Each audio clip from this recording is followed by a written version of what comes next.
وعلى آله وصحابته والتابعين ومن تبعهم بإحسان إلى يوم الدين وسلم تسليما كثيرا. ثم أما بعد، خۆشەویستان، لخزمتنا لتفسير قرآن بيروز لسورة البقرة گەیشتمانە آياتي 53. باسەکەمان هەر لە بەنی ئیسرائیلە.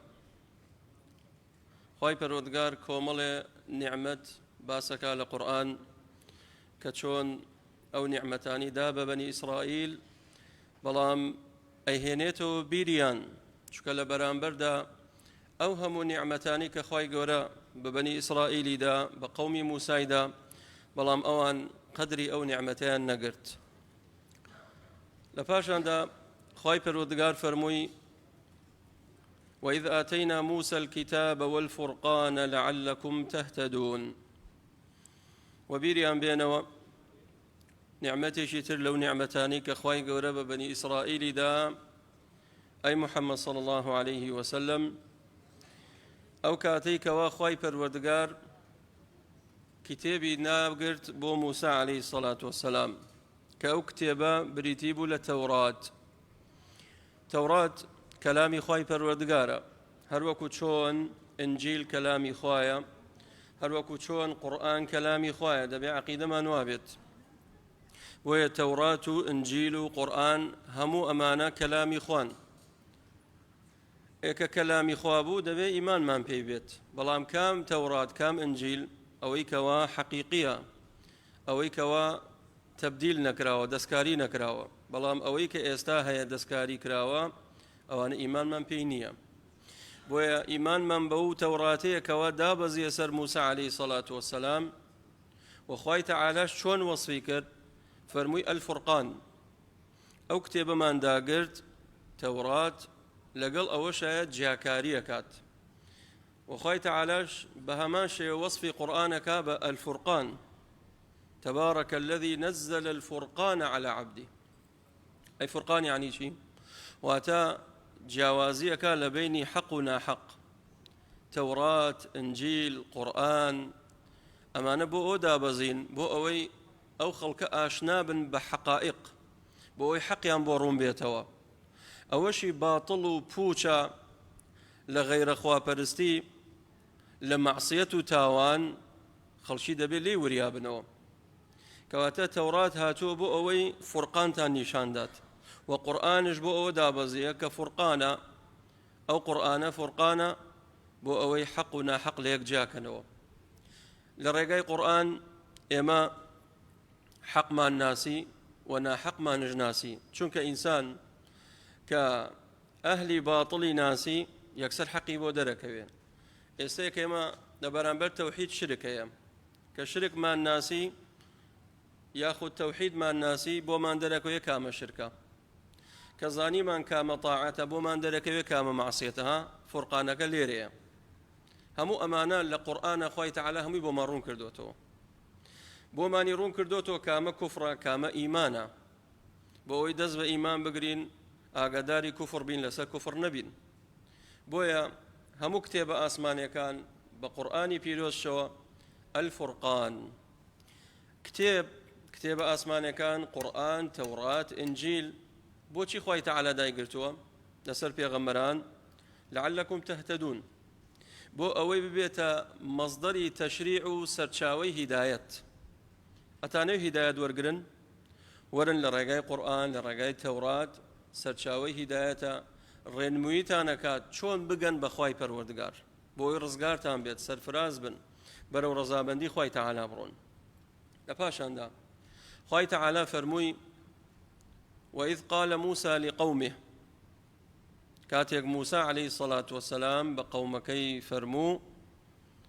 فرموي أي قومكم أي قومكم إنكم ظلمتم أنفسكم باتخاذكم العجل. باس من كروت من موسى عليه الصلاة والسلام خوي تعالى بانجي كربو كيوي طور لويت شرشة ومايوة 40 ليلة،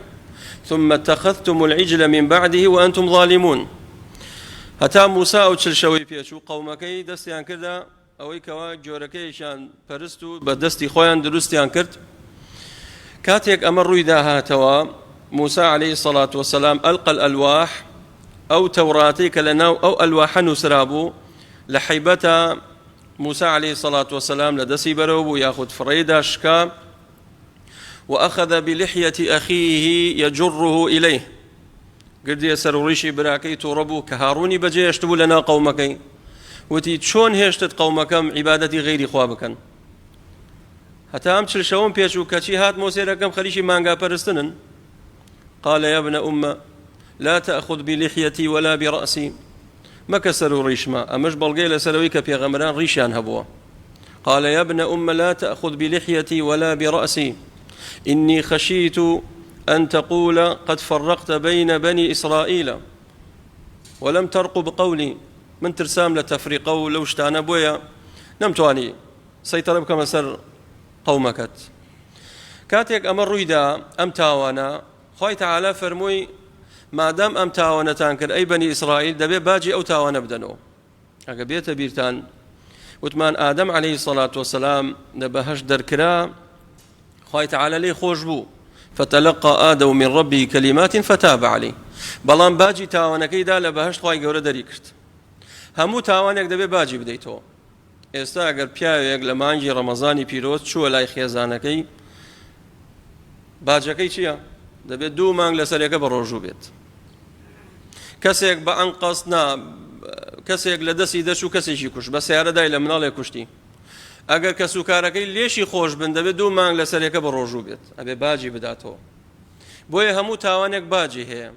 دەبێ باجی ئەو تاوانە بدەنەوە ئەی بەنی ئیسرائیل ئەوانەی کە ئێوە مانگاکەتان پەرست باجەکەی چییە؟ چۆن خوای گەورە لێمان خۆش بێ ئینەکم ظەلەمتم ئەنفوسەکم زوڵمتان کرد لە نەفسی خۆتان بەوەی کەوا اتخذتم العجل باتخاذكم العجل ئەو جۆرەکەتان پەرست دەستان کردە مانگا پەرستن واستان لە خوای پەروەردگار هاورد فتوبوا إلى بارئكم دەیوەرن ئەوجا تەوبە بکەن چۆن تەوبە بکەین فاقتلوا أنفسكم أمش هەست بکەین بەو ڕەحمەتەی خوای گەورە بە ئومەتی محەممەد صلی الله عليه وسلم ئێمەی ئومەتی محەممەد کاتێک تاوانکەین خوای تەعالا فەرمێت تەوبە بکەن و دەست لە تاوان هەڵبگرن و نەچنەوە سەری داوا بکەن لە من و منش لێتان خۆشە بن بەڵام قەومانی پێش ئێمە لە بەنی ئیسرائیل کە تاوانیان بکردایە خوای تەعالا عقوبەیان ئەدا دەیفەرموو دەبێ خۆتان بکوژن چۆن یعنی خۆی شمشێری هەڵبگرێ و حربەیە هەڵبگرێ بیکا دەزیی خۆی انتحارکان نە فاقتلوا أنفسكم زانانی تەفسیرە فەرموون ئەوانەی کەوا موحد بوون چونکە هەموو قەومی موسا مانگاکەیان نەپەرست کۆمەڵێک نەیان پەرست وتیان ئێمە خوا ئەپەرستین ئەم مانگایان ناپەرستین خوای تەعالا فەرمووی ئەوانەی کە موحد بوون بە شمشێر هەڵبگرن بچنە گیان ئەو کەسانی کەوا مانگاکەیان پەرست بۆ ئەوەی بیان کوژن لە ناویان برن ئەمە کەفاڕەی ئەو تاوانەیە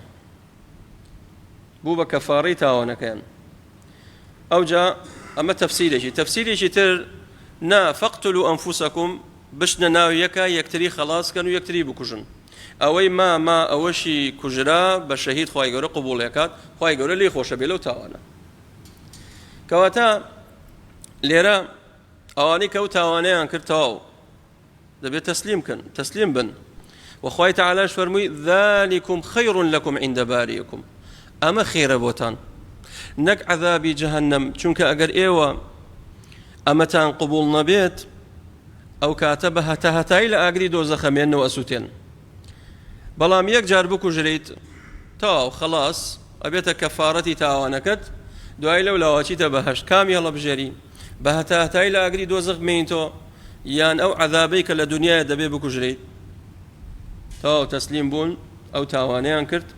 ئەوانەی موحد بوون شمشێریان هەڵگرت چوون ئەو کەسانەیان کوشت ئەوانش ئاوا وەستاون دەبێ فەرمانی خوای گەورە جێبەجێکن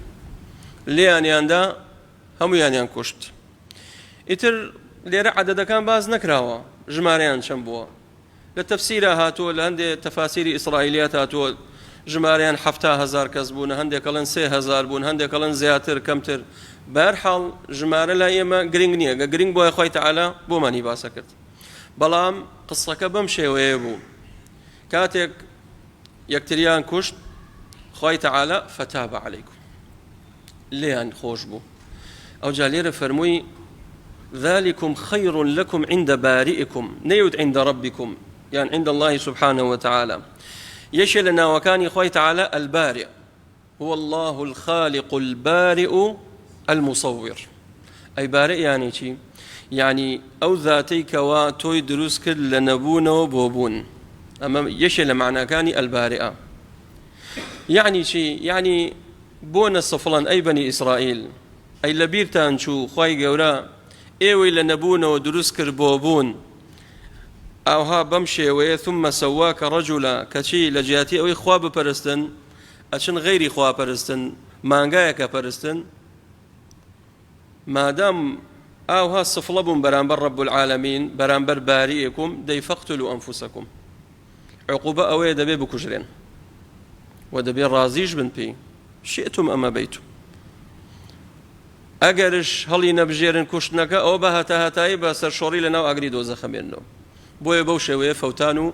لنا وشون أو كجرا خوي تعالى لي خوشبو وبشيدش قبولي كرد إنه هو التواب الرحيم براستي خوي پروردگار توبي توبة كاران قبولكات والرحيم وزور ببزيو بالرحمة پروردگار من لباش عند بني إسرائيل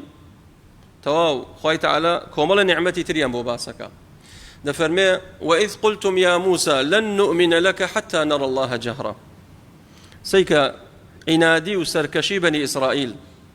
شون موسى عزيز داو عليه الصلاة والسلام كاتي موسى عليه الصلاة والسلام ويستي برابو كشيوي طور لويت شلشو بمينيتوا خوي تعالى فرموي حفتاكس لقومكت هالبجيرة أوانيك بياوشاك وصالحا دمسبي قومكت با أوانش لقلابيت موسى عليه الصلاة والسلام حفتاكس يلبجات للرين واشن بو كشيوي طور أم حفتاكسا وتيان لن نؤمن لك حتى نرى الله جهرا كان إيمانت بينا يعني هتاكو بتشاوي سري خومان خوي قول النبيين أما برنجيكيان بو باشكيان بو موسى عليه الصلاة والسلام هلي بجار لنا قومك كشي أو بري بأدبي برامبر خوي سبحانه وتعالى وتيان أي موسى إما إيمان من بوهيك تو رسولي خويت وتو كليمي خوي لقل خوي قول قصاكيت بلام إما هشتا أمانيوت شي تانوي إما أماني خوي قرب بينين أو جاباورت بيكن خوي تعالى كاتيك أم بأدبيان كربران بر خوي تعالى أتفرمي فأخذتكم الصاعقة وأنتم تنظرون أقريش إلى أسمان دابزان ياخذ هورة رشقيشي نار هر همو يعني خلاص كدو لنا يعني برت هر حفتايان وأنتم تنظرون بشاي خوتان بينيتان بلا رحمتي خوي قوريش تابر دوامه فرموي ثم بعثناكم من بعد موتكم لعلكم تشكرون لدواي أو محنتا لدواي أو ظاهرية كأمان وفاتيان كر أغريك دابزي كوتايان بيهات جادو تفسيري هي تفسيري كلام مردن لناوچون دواي خوي قرو زندوياني كردو تفسيري كفرمي أو هورة رشقي لياني دا لوش خويان شون دواي خوي تعالى زندوياني كردو هر كامي كان بيت مردن بي أو مردنكي أجر خوتنش بي هر مردني بتشوكا خوي تعالى فرمي ثم بعثناكم لباشان دا زندو من كردنوا بو أوي سباسي خوي وربكن لعلكم تشكرون أمش براستي دبي إما درسي لي ورقلين شنكس لإيما لسغلطي أبو لنا راحتي أبو دعاي خوي قرر رزقاري كردوا وشنكس لإيما ناشكر بو برانبر خوي تعالى أو تا خوي تعالى أم آية من بو باسك أم قصة من بو جريتوا باسي بني إسرائيل كات أو حالتين بسرها دعاي زندوياني كردوا بتشاي خويان بينيان لقل أوشايا سيركي وكو بيوي سباسي خويان نكرت بوي سباسي خوي قربكن كاتك لمحنتكاي لدردسريكاي شي رزقارتك خوي رب العالمين كرزقارتي كر سباسي خوي قربك لخوشيكاي لنازو نعمتكاي لرزقكاي لدولمنديكاي دي سباسي خوي قربك لعلكم تشكرون بويا زانانا فرمون قيدوا النعم بالشكر أتاني نعمة كانت ببسنا والنروات لدستان ناتشي زور شكران بجيري خوي تعالى بن أو قد لدستان ناتشت وبالشكر تدوم النعم لئن شكرتم لأزيدنكم بوتان زيادكم أي مفهومكي شيء مفهوم مخالفكي أجر لئن كفرتم أجر كفر بكن معصية بكن تاوان بكن أو كات أخوي تعالى بركات لنا مال ومن دال ورزق نايله هم يهلا قريت أو بركتي إسالكم الجاي إيمان ماوا هم يبهوي تاوان ومعصيته هم يبهوي تاوان ومعصيته بويا تاوان براستي چەندجارش باسمان کردە شوێنەواری خراپ بەجێ دێڵێت ئەم کۆمەڵگای ئێمە کۆمەڵگای موسڵمانە خۆ کۆمەڵگای ئەوروپا و ئەمریکا و نازانم یۆنان و فەڕەنسا نییە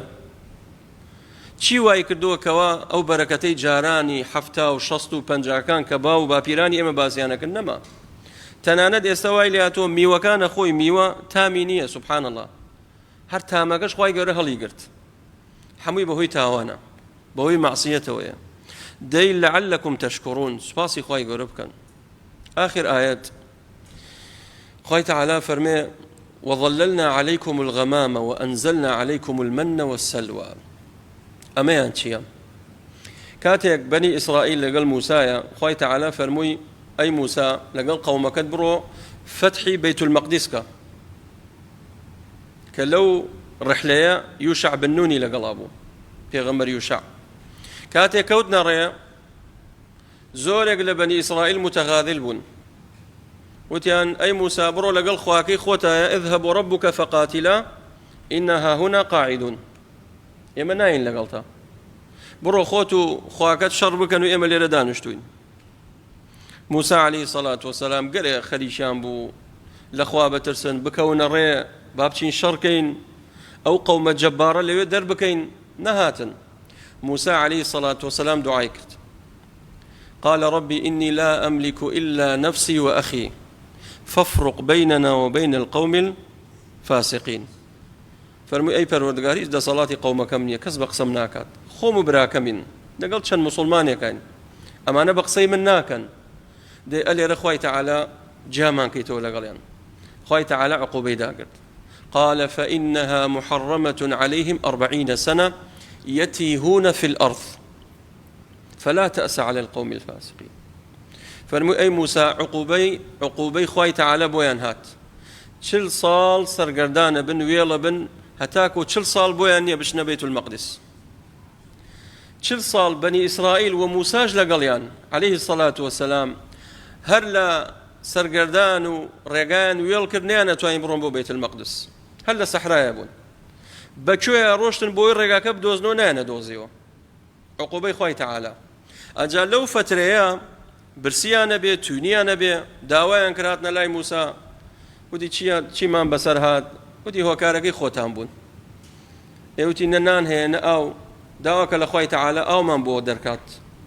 ئەو جا خوای تعالى فەرمووی ئەن اضرب بعصاك الحجر فانفجرت منه 12 عينا قد علم كل أناس مشربهم دوانزە کانیا و تەقی لە ناو بەردێکە بۆ دوانزە هۆست چکە دوانزە تیرە و دوانزە عەشرەت بوون ئەو جاوتیان برسیمانە خوای تعالى فەرمێ وأنزلنا عليكم المن والسلوى من گەزۆیە ئەو گەزۆیی کە ئێستا لە هەورامانەیە السلوى چەند تەفسیرێکی هەیە هەندێک لە زانایانە فەرموون سەلوى هەنجوینە هەندێک ئەڵێن باڵندەیەکە تقريبا بقدر سويسكيكا غوشتي زور خوش بو خوي تعالى لبهش بو يعني داقرت سي او رحمة بزي خوي تعالى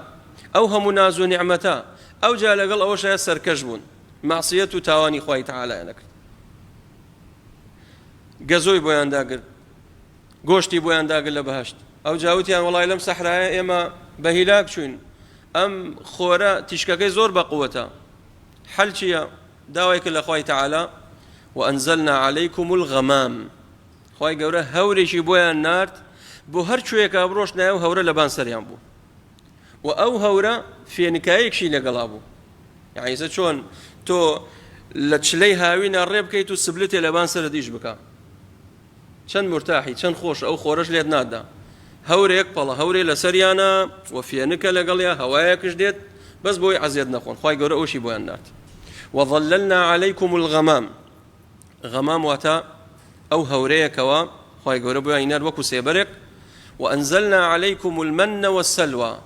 جزوي بويان داقر قوشتي بويان داقر خوای تعالی فەرمووی كلوا من طيبات ما رزقناكم دەی بخۆن لە ناز و نعمەتەکانی خوای تعالی پێی بزانن پێ ئەمە لانی خوای تعالی بۆتان دابەزیە وما ظلمونا ولكن كانوا أنفسهم يظلمون براستي ئێمە زوڵمان لێیان نەکرد بەڵام خۆیان زوڵمیان لە نەفسی خۆیان کرد بەوەی کەوا مانگایان پەرست بەوەی کەوا بێئەدەبیان کرد بەرامبەر خوای تعالی بەوەی کەوا مەعسیەتیان کرد بەوەی کەوا بە قسەی پێغەمبەرەکەیان نەکرد ولكن كانوا أنفسهم يظلمون كواتا هر كارساتك بخلقت وخوي تعالى هر نكسيك بيني بسرمان